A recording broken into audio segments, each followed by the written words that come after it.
श्री गणेश दत्त गुरुभ्यो नमः। चैतन्यः शाश्वतः शांतोः व्योमातीत निरंजनः बिंदुनाद कलातीत तस्मै श्री गुरुवे नमः। परमपूज्य सद्गुरू श्री रामकृष्ण क्षीरसागर स्वामींना वंदन करून संघटित सत्संग मंडळांच्या या गुरुकार्यातील मोहिमेमधल्या 1288व्या भागाचं मी पठण करीत आहे। आज अश्विन कृष्ण सप्तमी शनिवार दिनांक 4 नोव्हेंबर 2023।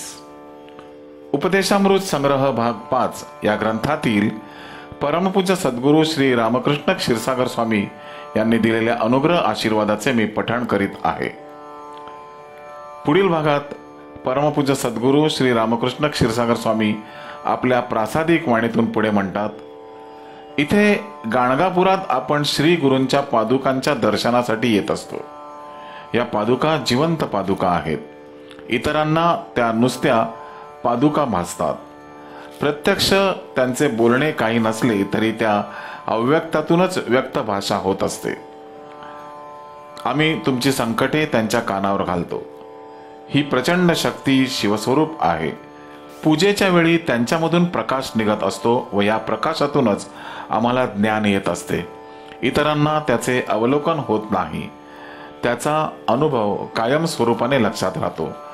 ते अव्यक्त रूप असले तरी तेजोमय रूप असते।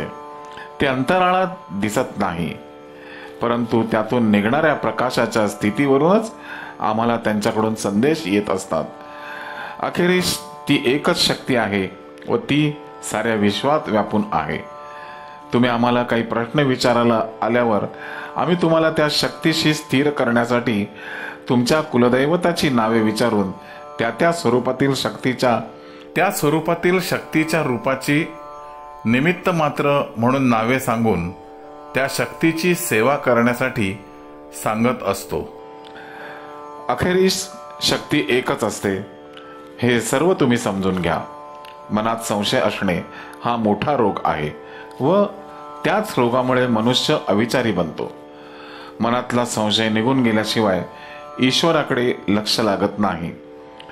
अशा स्थितीवर आपण मात केली पाहिजे व त्या शक्तीपाशी स्थिर राहायला पाहिजे।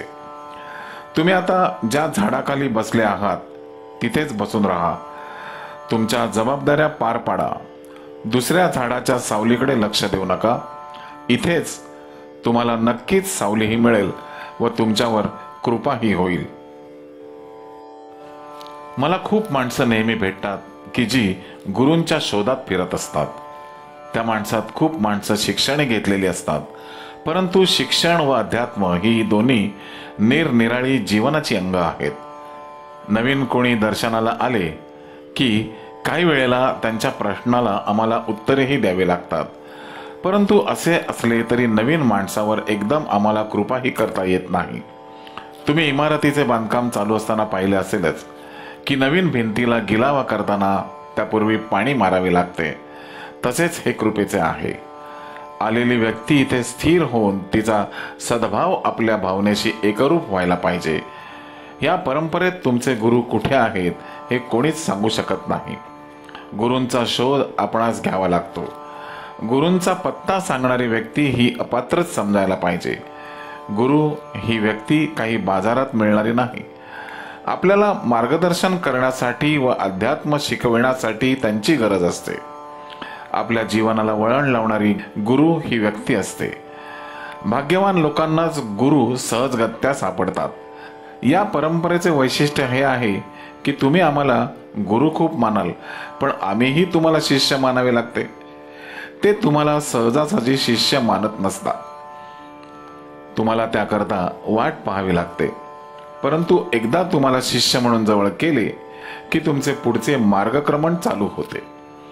भक्ती, ज्ञान, सेवा, उपासना करून शिष्यत्व त्यांच्याकडून प्राप्त करून घ्यावे लागते।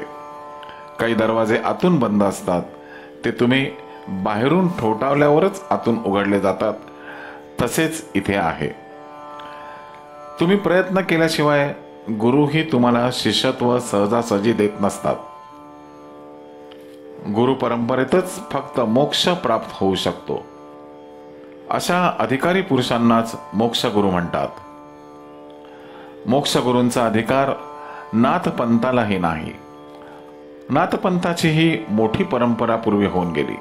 त्या पंथातील व्यक्ती गावोगावी दारोदारी भिक्षा मागत फिरत असायचे व त्यांना ज्याला जे योग्य असेल ते त्याला देत असत.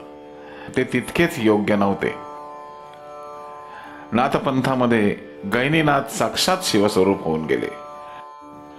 ते त्र्यंबकेश्वर जवळ डोंगरावर तपश्चर्या करीत होते.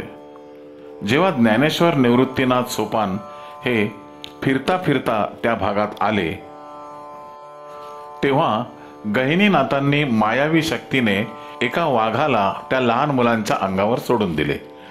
त्या वाघाच्या भीतीने मुले धावत सुटली व पळता पळता गहिनीनाथ जिथे तपश्चर्याला बसले होते तिथे आली. वाघाची माहिती मुलांनी त्यांना सांगितली तेव्हा त्यांनी मुलांना सांगितले की मी तुमचा गुरु आहे. तुम्हाला इथे आणण्यासाठीच मुद्दाम मी त्या मायावी वाघाला पाठवलं होतं. अशी ही चमत्कारिक परंपरा आहे. या मार्गाचे वैशिष्ट्य म्हणजे चमत्कार हेच होते. या मार्गात सर्व जातीचे गुरु होऊन गेले आहेत. आपली गुरु परंपरा हीच केवळ मोक्षदायी परंपरा आहे. तुम्ही ईश्वरोपासना रोज करीत राहिलात तर तुमचा पुढील जन्म याच परंपरेत येतो. तुम्ही असेच पुढे चिकटून राहिलात तर पुढील जन्मात मोक्ष मिळू शकतो. परंतु तुम्ही इथे नुसते शिष्य व्हायचा प्रयत्न करू नका. तुम्हाला मी आजपर्यंत दयेने जवळ केले आहे, तेव्हा आता दयेपेक्षा योग्यतेने जवळ या. आचार विचार सांभाळा. दुसऱ्यांच्या अनुभवाकडे तुम्ही लक्ष देऊ नका. योग्यतेने जवळ आल्यावर प्रचितीही येईलच. मनात तुम्ही जे चिंताल ते प्राप्त करून देणारी ही व्यक्ती आहे. तुम्हा सर्वांनाही तसे अनुभव आहेतच. काही वेळेला तुम्हाला तपासूनही आम्ही पाहत असतो. त्यासाठी तुम्हाला संकटातही आम्ही टाकत असतो. त्याशिवाय तुम्ही तावून सुलाखून बाहेर पडू शकत नाही. यासाठी जास्त गरज अधिकाधिक भक्तिभावाची असते. या चरणाशी तुमचे भाव दृढ झाले, स्थिर झाले की आमचे कार्यही सोपे होते. प्रपंच हा कर्तव्य म्हणून करा व परमार्थ हा तुम्ही जाणून बुजून करा. जेव्हा मुलाला शिस्त लावायला आई मारत असते तेव्हा ते मूल आई आई म्हणूनच ओरडत असते. तसेच या परंपरेत परीक्षा पाहत असताना शिष्याकडून घडले पाहिजे. सदैव या चरणांचा तुम्हाला ध्यास लागायला हवा.